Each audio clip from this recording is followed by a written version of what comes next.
Imagine being 10 steps ahead of everyone in the room. So far ahead, in fact, that they don't even know they're playing a game. You're silent when others speak, cold when others panic, and focused when others drift. You don't move first.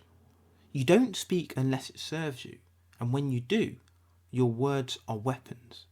Clean, precise, intentional. By the end of this episode, then, you'll understand what it means to think like a true Machiavellian. Not the villain in the story, but the one writing it behind the curtain. Machiavellianism is part of what psychologists call the Dark Triad, along with narcissism and psychopathy. Narcissists crave admiration, psychopaths lack empathy, but you're strategic. You manipulate not out of impulse, but by design, if you're Machiavellian. You're not driven by ego, you're driven by control. You understand the emotional spectrum, but don't get lost in it. You don't react emotionally, you respond tactically. You've studied people, you know how they tick.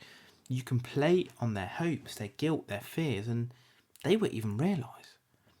You're not the loudest voice in the room. You're the quiet one, pulling the strings. Visualise a war room then. Your opponents argue loudly, showing all their moves, their emotions, their weaknesses. They think volume equals strength, but you say nothing. You sit, observe, watch their patterns, measure their contradictions.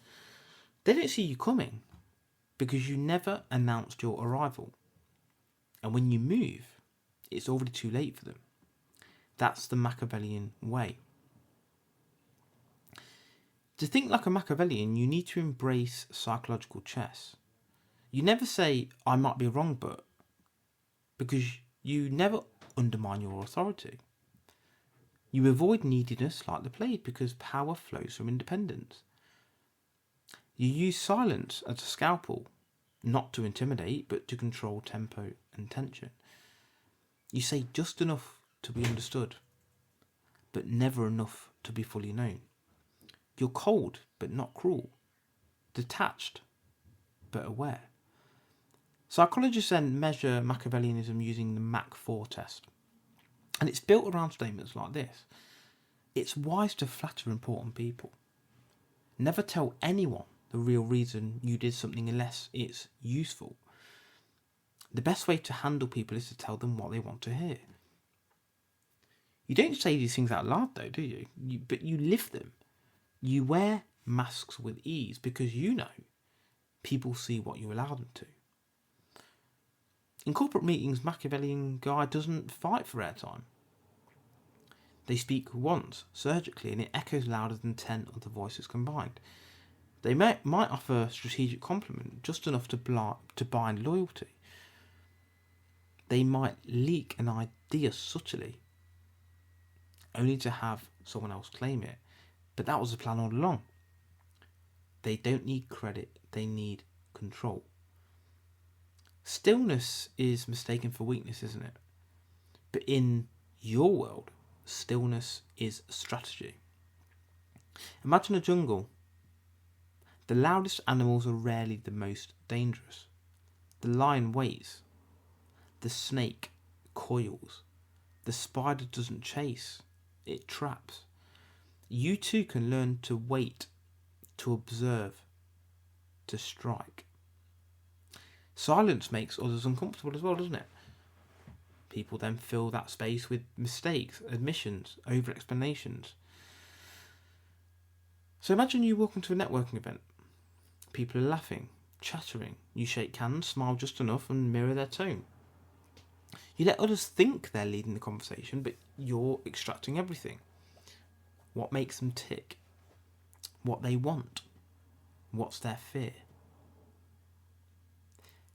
Your mask is pleasant, but behind it is calculation. They'll leave saying, oh, what a nice guy. You'll leave knowing what they'll do next and how to use it.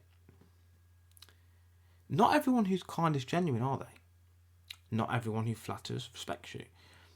To spot Machiavellians, then, you need to watch for strategic flattery. Observe those who never reveal personal details. And notice how they pivot conversations towards their personal gain. The world rewards people who understand power dynamics. Sometimes they don't even wear suits, these guys, they wear hoodies. But yeah, you have to ask yourself, do you want to master the game? Do you want to win? Because a Machiavellian is not about the emotional side. He's about the win. He uses deception as a tool. He uses a mask to charm. Secrecy is his default. And he understands that detachment is freedom. They talk only when necessary, don't they? And if you are the Machiavellian, then you only speak when necessary. You observe people's behaviour. You avoid oversharing. You understand that you need to be the most observant in the room, who understands people the best in the room, and how to use it. You're willing to give up 5 pawns, a queen, 2 bishops, and a knight to capture the king ultimately. Because the wise man does at once what the fool does finally, is what Machiavelli says. He also says it's worth being feared over being loved. Because the Machiavellian, or a Mac, works in 3 levels. They have a short-term visible plan, what they expect from you. They have a mid-term subtle play, what's going to build leverage. And a long-term private vision, what they or you are really building. Because some people you only show chapter 1. You never show them the ending until it's too late. So if someone's using it against you, these tactics, watch for speed. If someone builds trust too quickly, pause. How did they build that trust? Are they manipulating you? Don't react emotionally. Look for patterns, not promises.